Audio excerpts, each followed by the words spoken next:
20년 전인 2005년 우리나라와 세계를 떠들썩하게 했었던 사건이 있었습니다. 황우석 줄기세포 조작 사건인데요. 그 시기를 살아오신 분은 기억하시겠지만 황우석 박사는 서울대학교 수의학과 교수로서 2004년 사이언스의 체세포 복제 줄기세포 연구 성과를 발표하면서 세계적인 과학자로 떠올랐습니다. 2005년에는 환자 맞춤형 줄기세포 연구로 한국 과학계를 세계 중심에 세운 듯 보였습니다. 정부와 여당에서는 황우석을 국가적 영웅이라고 지켜 세웠습니다. 대통령과 장관들이 그의 연구실을 방문해 격려했고요. 한국의 과학의 미래를 열어줄 인물이라 칭했습니다. 주요 방송과 신문들은 그의 성과를 거의 검증 없이 대대적으로 보도했습니다. 기적, 세계 최초, 국민 영웅이라는 표현을 반복하면서 띄우기만 하였습니다. 일부 동료 과학자들과 지자들은 연구 성과에 의문을 품고도 선생님은 세계 최고입니다, 과학계의 자랑입니다라는 찬사를 이어갔습니다. 일반 국민들도 황우석 박사님 덕분에 한국이 과학 강국이 된다라고 하는 기대와 찬사를 보냈습니다. 후원금 모금까지 이어질 정도였는데요. 그는 언론으로부터 줄기세포 황제라고 불렸고요. 국가적 차원에서도 막대한 연구비가 지원되어졌습니다. 당시 한국 사회는 그를 국가 영웅으로 여겼고 정치인, 기업, 언론이 모두 찬사를 보냈습니다. 그러다가 2005년 말 MBC PD수첩이 연구 조작 의혹을 보도하면서 상황이 급변했습니다. 조사 결과 황 박사가 발표한 줄기세포 연구의 상당 부분이 조작된 것으로 밝혀졌죠. 한때 국민적 영웅이었으나 사건 이후에 신뢰가 무너졌고요. 과학계 최악의 조작 사건으로 기록이 되어졌습니다. 이 황우석 박사의 몰락은 과학적인 검증보다 아첨과 찬사만 가득한 사회 분위기 속에서 비판적 목소리가 사라진 구조적 실패였다라고 진단을 합니다. 아부는 개인을 무너뜨릴 뿐만 아니라 또한 국가적 신뢰까지 무너뜨린다라고 하는 것을 보여준 대표적 사건이 되어졌죠. 오늘 본문은 주인공인 남유다의 선한 왕 여호사밧과 북이스라엘 악한 왕 아합의 이야기인데요. 여호사밧은 다윗의 길을 걸으려고 애썼습니다. 또 그래서 하나님께 복을 받아 나라가 부강하게 되어졌죠. 그러나 1절은 충격적인 문장으로 시작을 합니다. 여호사밧이 부귀와 영광을 크게 떨쳤고 아합 가문과 혼인함으로 인척 관계를 맺었더라. 여기서 부귀와 영광이라고 하는 것은 그에게 큰 축복이었지만 그 축복이 오히려 아합과의 혼인이라고 하는 치명적인 영적 타협으로 이어지는 사건이 발생하게 되어집니다. 아합은 북이스라엘 역사상 가장 악한 왕으로 꼽히는 사람이거든요. 그런 아합이 이제 여호사밧과 혼인 관계를 맺었고 그래서 동맹을 한 이후에 전쟁을 준비합니다. 아합이 여호사밧을 찾아와 이렇게 요청하죠. 당신이 나와 함께 길르앗 라못으로 가시겠느냐? 여호사밧은 예의를 차리듯이 대답을 합니다. 나는 당신과 다름이 없고 내 백성은 당신의 백성과 다름이 없으니 당신과 함께 싸우리이다. 이렇게 역대하 18장은 남유다 왕 여호사밧이 북이스라엘 왕 아합과 동맹을 맺고 전쟁에 나가는 이야기입니다. 두 나라가 혼인관계를 맺었고 동맹이니 함께 전쟁할 수도 있죠. 그런데 문제가 발생합니다. 그것이 이제 오늘 본문의 말씀인데 아합이 자신이 듣고 싶을 말만 해주는 400명의 거짓 선지자들을 불러서 당신은 이길 것입니다 라고 하는 그런 말을 듣게 되어집니다. 그러나 하나님의 선지자 미가야는 정반대로 왕은 패할 것이고 죽을 것입니다 라고 하는 말씀을 전하죠. 진리와 거짓이 충돌하고 있는 상황입니다. 오늘 우리는 진리와 거짓의 갈림길에 선 아합과 여호사밧 그리고 하나님의 선지자 미가야의 이야기를 함께 묵상해 보려고 합니다. 이 본문의 내용이 한 고대 사건의 이야기로만 치부할 것이 아니라 오늘 우리 시대를 향한 하나님의 생생한 음성임을 믿고 우리가 이 본문을 들여다보았으면 좋겠습니다. 사람들은 누구나 할 것 없이 다 자기가 듣고 싶은 말을 듣고 또 따르려고 하죠. 그러나 하나님께서는 우리가 듣고 싶은 말이 아니라 정말 우리가 들어야 할 말씀 그리고 가야 할 길을 우리들에게 말씀해 주십니다. 그것이 때로는 불편하고 쓰라릴지라도 그 말씀이 우리를 살린다라고 하는 사실을 우리가 오늘 본문을 통해서 나누려고 하는데요. 본문의 이 대지를 네 가지로 좀 나누어서 좀 생각을 해보려고 합니다. 첫 번째는 동맹의 덫이고요. 그리고 거짓을 따르는 자의 길, 대세와 진리의 외로운 싸움, 진리를 선포한 대가, 이러한 맥락으로 함께 이어가 보려고 합니다.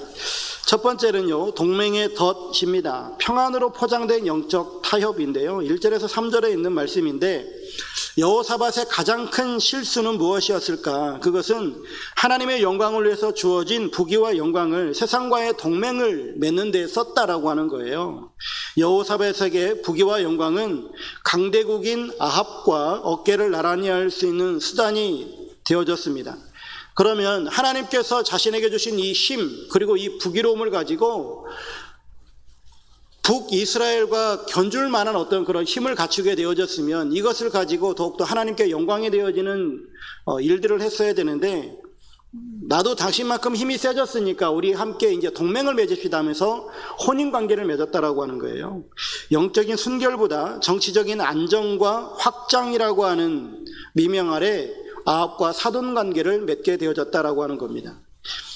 여기 나와 있는데 부귀와 영광, 분명히 하나님께서 주신 것인데 역사적 인물 가운데 가장 타락한 인물이라고 일컬어지는 아합과 동맹을 맺었다, 손을 잡았다, 우상 숭배자와 손을 잡았다라고 하는 거예요. 사실 이러한 일들은 우리 사회 속에서도 비일비재하게 일어나고 저도 숱하게 많이 보는 사건들이긴 하는데, 처음에 교인들 가운데 사업을 시작하고 혹은 장사를 시작하시는 분들이 목사님을 초빙해서 예배를 드립니다. 하나님, 우리 이 사업장에 복을 내려주십시오 하면서 예배를 드립니다. 그리고 그분도 열심히 예배 참여하고, 그리고 어떤 분들은 새벽 예배까지 나와서 정말 열심히 신앙생활하는 그런 경우들을 봅니다.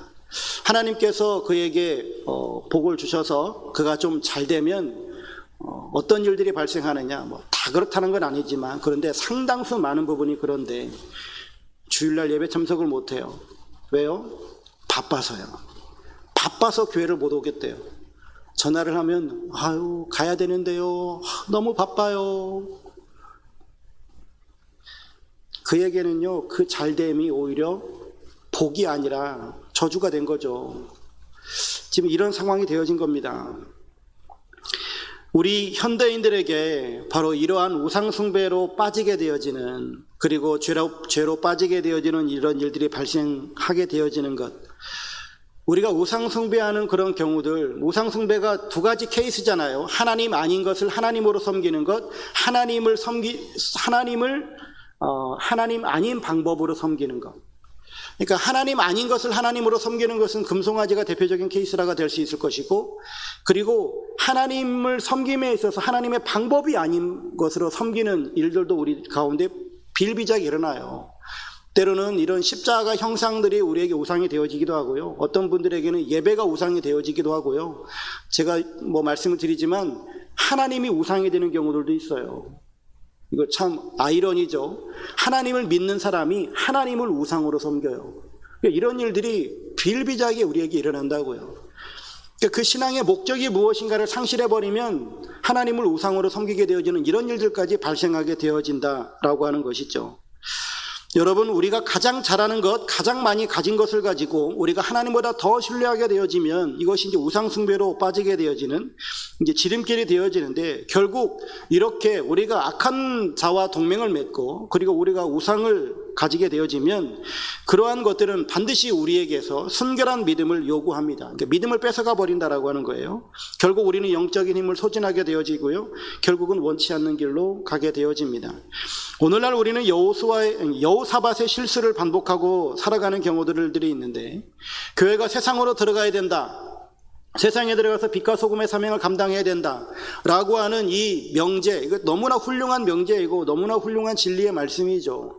주님이 우리들에게 너희는 세상의 소금과 빛이다라고 말씀하셨으니까 우리가 세상의 소금과 빛으로서 세상에 들어가서 그런 역할들을 감당해야 되는 건 분명한데, 우리가 이런 세상에 들어가서 소금과 빛의 사명을 감당해 나가는 것이 아니라 우리가 소금이었고 빛이었는데 세상에 들어가서 그냥 세상의 방식대로 순응해버리는 이런 일들이 발생하기도 하더라라고 하는 겁니다. 그런 대표적인 일들이 어떤 거냐면 바로 세속적 성공주의에 빠지는 거예요. 비록 불이한 방법일지라도 사기를 치더라도 성공만 하면은 하나님께 영광이 된다라고 하는 거예요. 세상의 가치관과 타협하는 경우들이죠.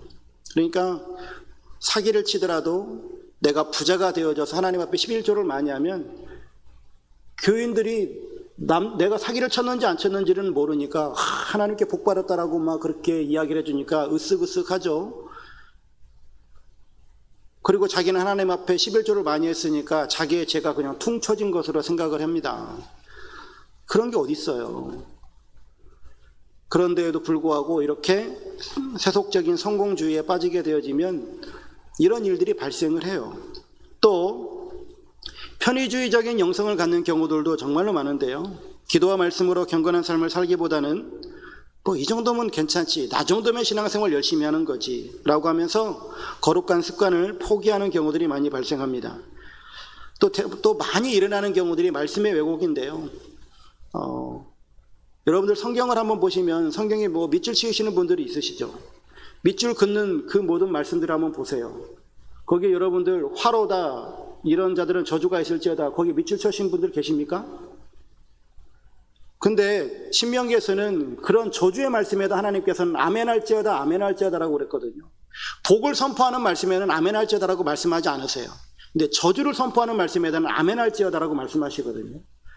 복이든 저주든 동일한 하나님의 말씀인데 우리는 복에 대한 말씀이 내 말씀이고 저주에 대한 말씀이 내 말씀이 아니라고 생각을 해요. 나와 상관이 없다라고 생각하거든요. 아닙니다. 하나님은 그 우리들에게 정말 원하시는 것이, 그리고 거의 모든 신학자들, 거의 모든 목사님들, 그리고 성경이 말하는 바가 뭐냐면요, 정말 우리가 주의해야 될 것이 뭐냐면 하지 않아야 될 것을 안 하는 것이 거룩이에요. 물론 해야 될 것도 해야 되지만 이것보다도 더 중요한 게 뭐냐면 하지 말아야 될 것, 그건 다 죄잖아요. 그 죄를 안 짓는 게 거룩한 삶이에요. 그 거룩한 삶으로 나아가는 첩경이거든요. 그래서 우리는 이런 말씀의 왜곡이 일어나서는 안 되는데, 내가 성경을 읽을 때 나에게 유리한 말씀, 나에게 복이 되는 말씀이라고 하는 것에만 막 빨간 줄 그어놓고 형광펜 막 그어놓고 거기다가 별 그려놓고 막 그렇게 하는 것도 중요할지 모르겠지만 정말 중요한 것은 그렇게 말씀을 편식해서는 안 된다라고 하는 겁니다. 참된 그리스도인들은요, 나에게 불편한 구절이 있다 할지라도 그 말씀에 대해서 아멘할 줄 아는, 그래서 세상과의 구별된 삶을 살아갈 줄 아는 그리스도인이 되어야 될 줄로 믿습니다.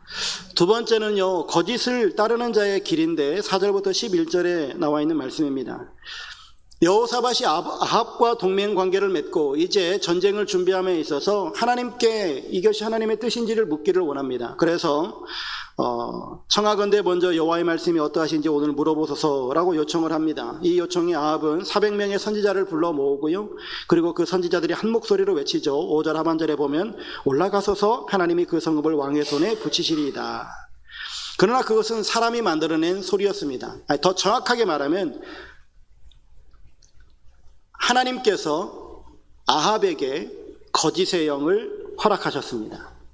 이 선지자들은 자기네들이 꾸며내서 한 얘기가 아니라 하나님의 말씀을 받아서 한 것입니다. 그래서 그들도 분명히 하나님의 말씀을 받아서 한 것이기 때문에 그들은 진리를 선포했다라고 여깁니다. 그런데 그것은 하나님께서 허락하신 일들이었어요. 이게 참 무서운 일이죠. 나는 분명히 하나님의 뜻을 보고 행했는데, 그런데 그것이 하나님이 허락하신 거짓의 길이었다. 만약에 우리가 그런 길을 걸어간다면 이거 정말 무서운 일이거든요. 심각한 일이에요. 근데 지금 이러한 소리가 지금 들려지게 되어진 것입니다. 우리가 신앙생활하면서 우리는 또 듣고 싶은 말을만 듣기를 원하는 그런 경향들이 있습니다. 아합도 분명히 자기가 듣고 싶은 말을 듣고자 했기 때문에, 그래서 한 천사가 하나님 앞에 그런 이야기를 거짓을 내가 그에게 고하겠다라고 말하고 하나님께서 허락하신 것인데, 하나님께서 이런 일들을 허락하시는 것은 바로 아합의 마음 가운데에 자기가 듣고 싶은 말만 듣고 싶다. 나는 성공해야 된다. 나는 이 전쟁에서 이겨야 된다. 나는 더 부강해져야 된다라고 하는 이러한 모습들이 그에게 있었기 때문에 소위 하나님께서 그에게 응답하신 것이죠. 여러분, 우리가 정말로 주의해야 될 것이 무엇이냐면, 오늘 이 시대에도 우리의 모습 가운데 아합의 모습이 나타날 수 있는 것이 무엇이냐면, 우리들도요, 듣고 싶은 설교를 듣기를 원합니다. 무슨 말이냐면, 축복에 관한 말씀들을 듣고 싶어하고 구원에 대한 말씀을 듣고 싶어합니다. 형통에 대한 메시지를 듣기를 원합니다. 하지만 회개에 관련되고 십자가에 관련되고 거룩한 삶을 요구하는 이런 설교에는 귀를 닫으려 하는 경향들이 있습니다. 어떤 설교학 교수님께서 예전에 말씀하셨는데, 그 교수님께서 각 많은 교회들을 이렇게 탐방을 하면서 그 목사님들의 설교들을 이렇게 분석하신 분이 계시는데요.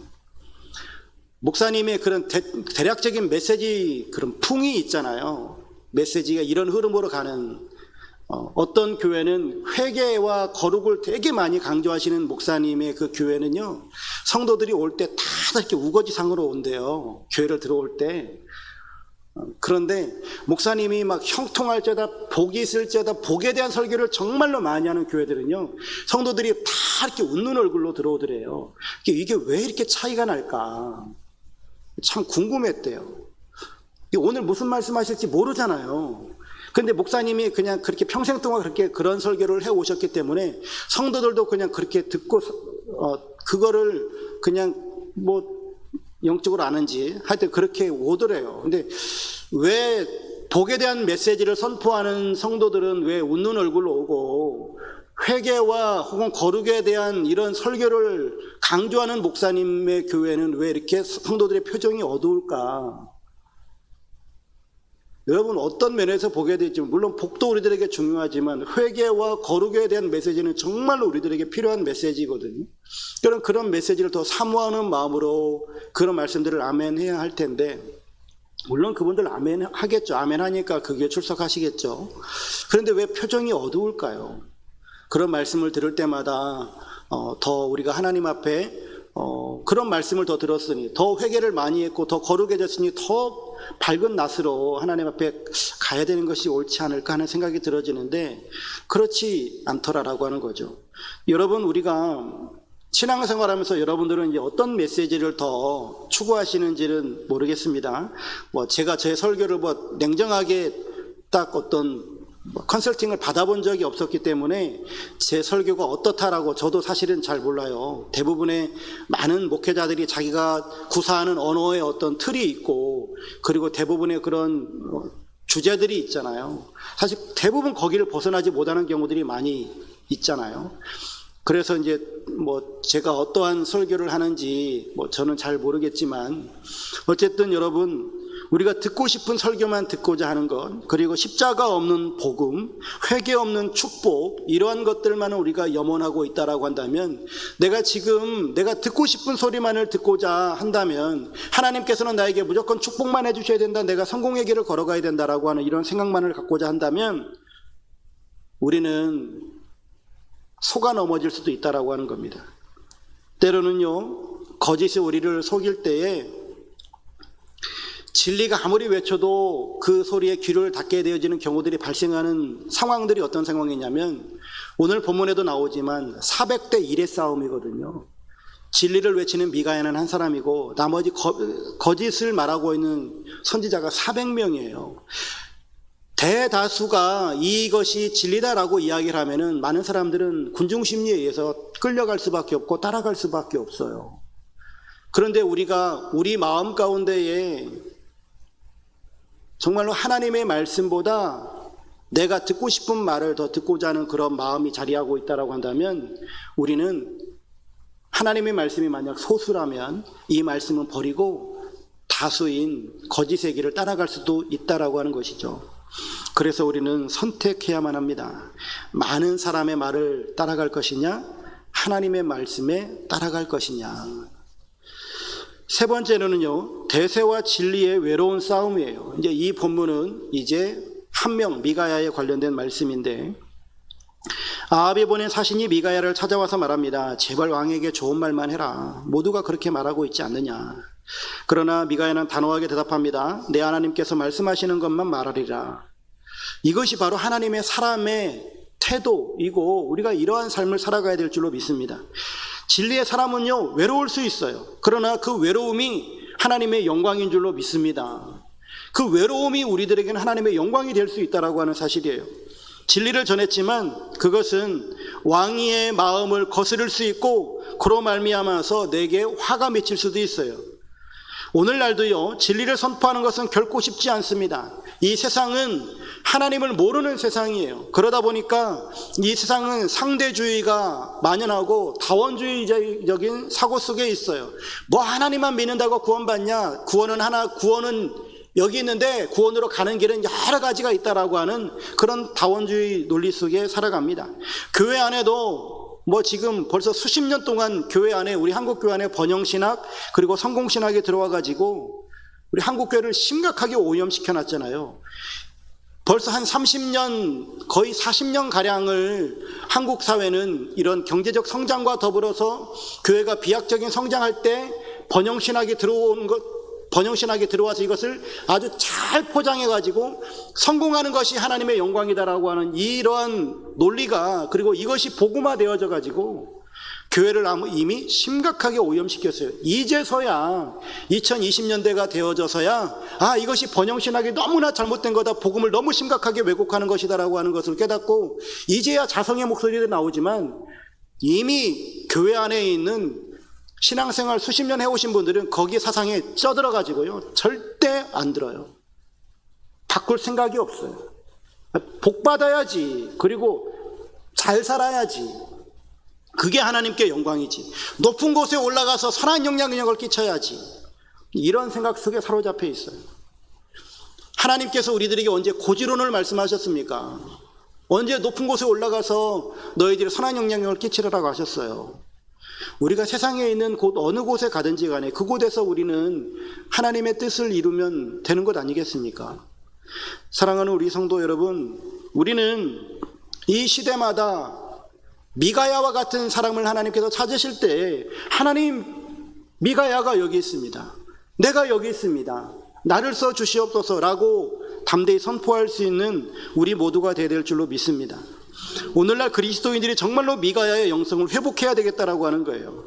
그러면서 오늘 본문에 있는 이 미가야의 이 결단을 통해서 우리가 좀 생각해 보려고 하는 것은, 우리는 진실로 하나님께서 말씀하시는 것만을 말할 각오가 되어져 있는가? 우리는 진리를 선포함으로 말미암아서 다가오는 고립과 고난을 감내할 수 있겠는가? 그리고 우리의 마음은 세상의 칭찬보다 하나님의 비전을 선포할 수 있겠는가? 우리가 이러한 미가야의 결단이 우리의 결단이 되어졌으면 좋겠습니다. 참된 복음은 우리에게 불편함을 줄 수도 있어요.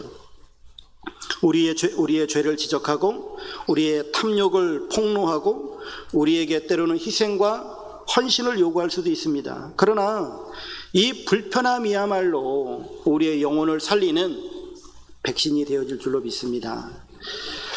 마지막 네 번째는요, 진리를 선포한 대가입니다. 이건 이제 미가야가 어떠한 대가를 치르게 되어졌는가라고 하는 건데, 두 가지죠.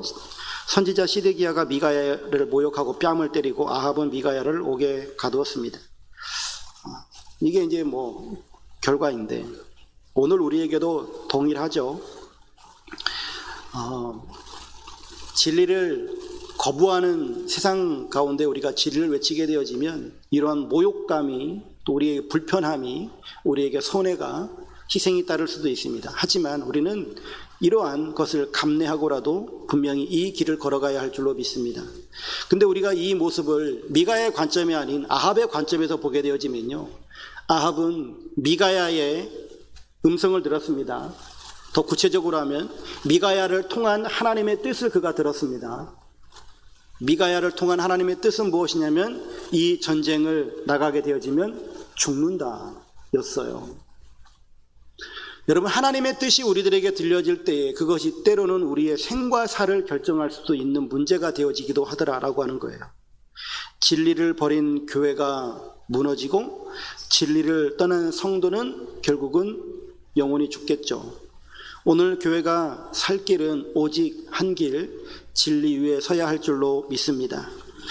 우리가 오늘 이 말씀을 묵상하면서 결론을 좀 생각을 해보면, 오늘 결론에 여러분들에게 주어지는 화두는 이겁니다. 오늘 나는 미가야입니까? 또 하나는 나의 미가야는 누구입니까? 이 두 가지를 여러분들이 좀 묵상해 보았으면 좋겠습니다. 여호사밧은 선한 왕이었지만 악한 왕 아합과 동맹이라고 하는 치명적인 타협을 했고요. 결국은 거짓에 귀 기울이는 우를 범하게 되어집니다. 이것이 바로 영적 타협의 무서움이에요. 한 발을 세상에 두게 되어지면 결국은 내가 싹 오염이 되어버리는 이런 사태가 발생하게 되어지죠. 여러분, 우리는 과연 어떤 아합과 지금 동맹을 맺고 있는가를 생각해 보셔야 됩니다. 나는 세상과 지금 무엇을 혹여라도 타협하고 있는 부분이 무엇일까? 그리고 지금 내가 듣고 있는 그 400명의 소리는 무엇인가? 진리가 아니라 내가 정말 듣고 싶어하는 그런 소리를 듣고자 하는 바는 무엇인가? 이거고요. 미가야는 진리를 선포합니다. 그 진리를 선포하는 것이 외롭고 고난을 당하고 조롱을 당하고 옥에 갇히기도 하지만, 그러나 진리는 반드시 승리한다라고 하는 것을 우리는 성경을 통해서 보게 되어집니다. 여기서 이제 나의 미가야는 누구입니까? 라고 하는 이 부분을 더 궁극적으로 생각을 해보면, 여러분, 우리에게 있어서 유일한 미가야는 예수 그리스도이신 줄로 믿습니다. 주님만이 우리의 미가야 되세요. 주님만이 우리에게 진리의 말씀을 주고 계십니다. 그래서 우리는 주님께서 나에게 주시는 그 말씀을 순종하겠습니다. 오직 그 말씀만 붙들고 가겠습니다. 주님께서 주시는 그 말씀 때문에 혹여라도 나에게 고난의 떡과 물을 준다면 기꺼이 그 떡을 내가 먹고 마시겠습니다 라고 선포하고, 진리의 말씀을 걸어감에 있어서 세상 400명이나 되는 사람들이 나에게 와가지고 아우성을 친다 할지라도 아니요 라고 결단할 수 있는 이런 믿음으로 나아가겠습니다. 이런 결단이 있으시는 우리의 삶이 될 수 있기를 간절히 소망합니다.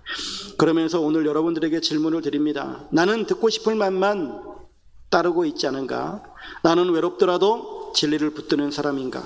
나는 불편해도 하나님의 말씀을 순종하고 있는가? 이 시간 우리가 하나님 앞에서 결단하며 나아가기를 소망합니다. 주여, 제가 미가야처럼 외롭더라도 진리를 붙드는 자가 되게 하옵소서. 미가야 대신 주님의 음성만을 따르게 하옵소서. 이러한 결단 앞에 서고 주님 오시는 그날까지들 믿음으로 승리하는 여러분들의 삶이 되시기를 주의 이름으로 축원합니다.